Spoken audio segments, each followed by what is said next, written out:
ರೈತರಿಗೆ ನೀಡುವ ಸಾಲ ಕಡಿತ ಮಾಡುವ ನಬಾರ್ಡ್ ನೀತಿ ವಿರೋಧಿಸಿ ಮೈಕ್ರೋ ಫೈನಾನ್ಸ್ ಹಾವಳಿ ಕಿರುಕುಳ ತಡೆಗಟ್ಟಲು ಆಗ್ರಹಿಸಿ ರಿಸರ್ವ್ ಬ್ಯಾಂಕ್ ಎದುರು ರೈತರ ಬೃಹತ್ ಪ್ರತಿಭಟನೆ. ಕೃಷಿ ಕ್ಷೇತ್ರವನ್ನು ಸದೃಢಗೊಳಿಸುವ ದೃಷ್ಟಿಯಿಂದ ಆರ್ಥಿಕ ನೆರವು ನೀಡಲು ಸ್ಥಾಪನೆಯಾಗಿರುವ ನಬಾರ್ಡ್ ಮೂಲಕ ಕೃಷಿಗೆ ನೀಡುತ್ತಿದ್ದ ಅಲ್ಪಾವಧಿ ಸಾಲದ ಮೊತ್ತವನ್ನು ಕಡಿತಗೊಳಿಸಿದೆ.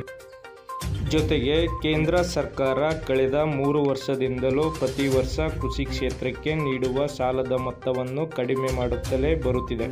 ಕೇಂದ್ರದ ಈ ನೀತಿಯಿಂದಾಗಿ ನಬಾರ್ಡ್ ರೈತರಿಗೆ ನೀಡುತ್ತಿದ್ದ ಸಾಲದ ಮೊತ್ತವನ್ನು ಕಡಿಮೆ ಮಾಡಿ ಈ ಸಾಲಿನಲ್ಲಿ ನಮ್ಮ ರಾಜ್ಯಕ್ಕೆ ನೀಡುತ್ತಿದ್ದ ಸಾಲವನ್ನು 58% ತಗ್ಗಿಸಿದೆ.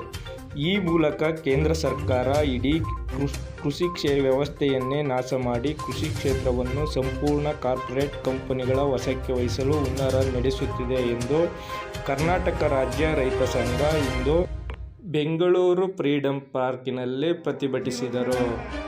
ಜಗತ್ತಿನಲ್ಲಿ ದೊಡ್ಡ ಹೋರಾಟ ನಡೀತು. ಯಾವ ಚೈನಾ ಲಾಂಗ್ ಮಾರ್ಚ್ ನಡೆದಿತ್ತು ಅದಕ್ಕಿಂತ ದೀರ್ಘವಾಗಿ 13 ತಿಂಗಳ ಕಾಲ ದೆಹಲಿ ಗಡಿಭಾಗದಲ್ಲಿ ರೈತರು ಹೋರಾಟ ಮಾಡಿದ್ರು. 700 ಮೇಲ್ಪಟ್ಟ ಜನ ರೈತರು ಸತ್ತೋದ್ರು. ಆದರೂ ನಮ್ಮ ಪಾರ್ಲಿಮೆಂಟ್ನ ಸದಸ್ಯರಿಗೆ, ಪ್ರಧಾನಮಂತ್ರಿಗಳಿಗೆ, ಆ ಸತ್ತವರ ಕುಟುಂಬಗಳಿಗೆ ಸಾಂತ್ವನ ಹೇಳುವಂತ ಒಂದು ಮಾತು ಕೂಡ ಅವರಿಗೆ ಬರಲಿಲ್ಲ. ಆ ಮನಸ್ಸು ಕೂಡ ಆಗಲಿಲ್ಲ. ಇಂಥ ರೈತ ವಿರೋಧಿ ಸರ್ಕಾರ ಇವತ್ತು ಕೇಂದ್ರದಲ್ಲಿ ಕೂತಿದೆ.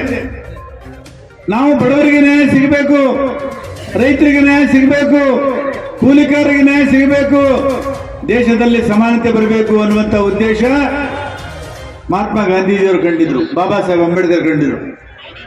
ಇವತ್ತು ನಾವು ಹೇಳ್ತೇವೆ ಸಂವಿಧಾನದಲ್ಲಿ ಸಮಾನತೆ, ಸ್ವಾತಂತ್ರ್ಯ, ನ್ಯಾಯ, ಬಂಧುತ್ವ ಇದು ನಮ್ಮ ಉದ್ದೇಶ. ಆದರೆ ಸಮಾನತೆ ಬಂತೇನು? ಇವತ್ತು ಸಮಾನತೆ ಬಂದಿಲ್ಲ. ಶ್ರೀಮಂತರು ಅತಿ ಶ್ರೀಮಂತರಾಗ್ತಾ ಇದ್ದಾರೆ, ಬಡವರು ಅತಿ ಹೆಚ್ಚು ಬಡವರಾಗ್ತಾ ಇದ್ದಾರೆ. ಇದು ಯಾವ ಕಡೆ ತಗೊಂಡು ಹೋಗ್ತಾ ಇದೆ? ಬಂಡವಾಳಶಾಹಿ ವ್ಯವಸ್ಥೆ ಕಡೆ ನಮ್ಮನ್ನೆಲ್ಲ ತಗೊಂಡು ಹೋಗ್ತಾ ಇದೆ. ಇನ್ನು ಮುಂದೆ ಯಾರು ಕೂಡ ಬದುಕಲಿಕ್ಕೆ ಸಾಧ್ಯ ಇಲ್ಲ. ಮಹಾದೇವಪ್ಪನವರು ನಿನ್ನೊಂದು ಪತ್ರಿಕೆಯಲ್ಲಿ ಹೇಳಿಕೆ ನೋಡಿ ನನಗೆ ಖುಷಿ ಆಯಿತು. ಏನು ದೆಹಲಿಯಲ್ಲಿ ಕೆಲವು ಜನ ಸಂವಿಧಾನವನ್ನು ಬದಲಾವಣೆ ಮಾಡುವಂತ ಮಾತನ್ನ, ಅಪಶಕನವನ್ನು ಮಾತನಾಡ್ತಾ ಇದ್ದಾರೆ. ಇದು ಬಹಳ ಗಂಭೀರವಾದಂಥ ವಿಷಯ. ಈಗಾಗಲೇ ಬಿಜೆಪಿಯಲ್ಲಿರ್ತಕ್ಕಂಥ ರಾಮ್ ಬಹದ್ದೂರ್ ರಾಯ್ ಅನ್ನುವಂಥವ್ರ ನೇತೃತ್ವದಲ್ಲಿ ಸಂವಿಧಾನ ಬರೆದಿದ್ದಾರೆ.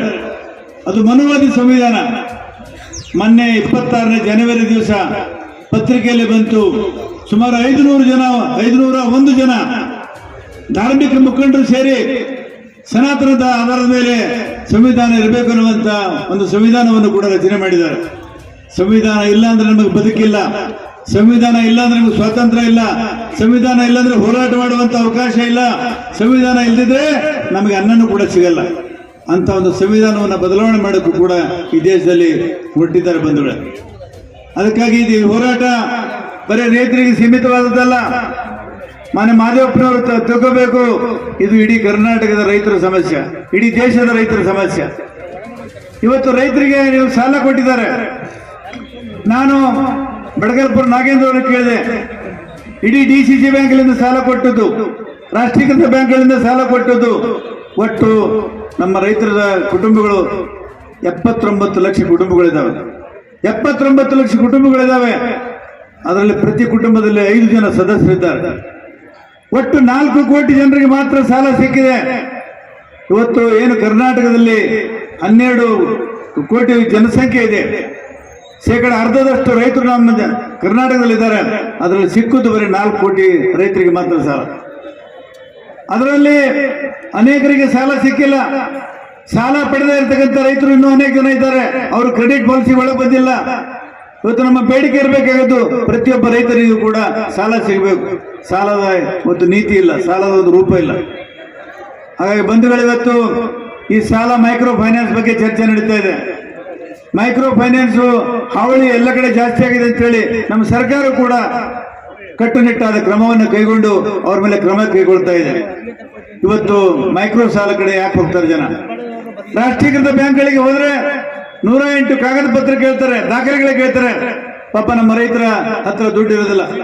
ಯಾರಿಗಾದ್ರೂ ಆಸ್ಪತ್ರೆಗೆ ಸೇರಿಸಬೇಕಾಗಿದೆ, ತಕ್ಷಣ ದುಡ್ಡು ಬೇಕು, ಮೈಕ್ರೋ ಫೈನಾನ್ಸ್ಗೆ ಹೋಗ್ತಾರೆ.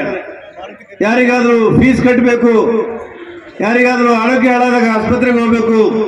ಹೀಗೆ ಅನೇಕ ಸಮಸ್ಯೆಗಳು ಬಂದಾಗ ನಮ್ಮ ರೈತರು ಮೈಕ್ರೋ ಫೈನಾನ್ಸ್ ಹೋಗ್ತಾರೆ, ಬಡವರು ಮೈಕ್ರೋ ಫೈನಾನ್ಸ್ ಹೋಗ್ತಾರೆ.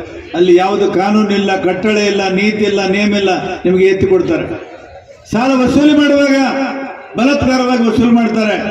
ಈಗ ತಾನೇ ಒಬ್ಬ ಭಾಷಣಕಾರ ಹೇಳಿದ್ರು, ಇದು ಲೈಂಗಿಕ ಹಗರಣ ಅಕ್ರಮ ಕೂಡ ನಡೀತಾ ಇದೆ. ಅದು ಪತ್ರಿಕೆಯಲ್ಲೂ ಕೂಡ ಬಂದಿದೆ ಈ ಸಾಲ ವಸೂಲಿ ನೆಪದಲ್ಲಿ. ಇಂಥ ಒಂದು ಗಂಭೀರ ಸಮಸ್ಯೆ ನಮ್ಮ ಕರ್ನಾಟಕದಲ್ಲಿ ತಲೆದೋರೋದ್ರಿಂದ ನಾನು ಬೆಳಗಲ್ಪುರ ನಾಗೇಂದ್ರ ವಿನಂತಿ ಮಾಡ್ಕೋತೇನೆ. ಒಂದು ಮಹದೇವಪ್ಪನವರ ನೇತೃತ್ವದಲ್ಲಿ, ಸಿದ್ದರಾಮಯ್ಯನವರ ನೇತೃತ್ವದಲ್ಲಿ ನಮ್ಮೆಲ್ಲ ಶಾಸಕರನ್ನ ಕರ್ಕೊಂಡು ಹೋಗಿ ಜೈಲಿಗೆ ಧಕ್ಕೆ ಹೊಡೋಣ, ಜೈಲಿಗೆ ನಾವು ಆವಾಜ್ ಹಾಕೋಣ, ನಮ್ಮ ನ್ಯಾಯವನ್ನು ಪಡ್ಕೊಳ್ಳೋಣ. ಆ ಕೆಲಸವನ್ನು ಮಾಡಬೇಕು ಅಂತ ನಾನು ವಿನಂತಿ ಮಾಡಿಕೊಂಡು ಬೆಳಗಲ್ಪುರ ನಾಗೇಂದ್ರ ಅವರಿಗೆ, ಅವರು ಇಡೀ ರೈತ ಸಂಘಕ್ಕೆ ನಾವು ವಿನಂತಿ ಮಾಡ್ಕೋತೇನೆ, ಈ ತರ ಹೋರಾಟಗಳು ಇನ್ನು ಮುಂದೆ ಬೇಡ.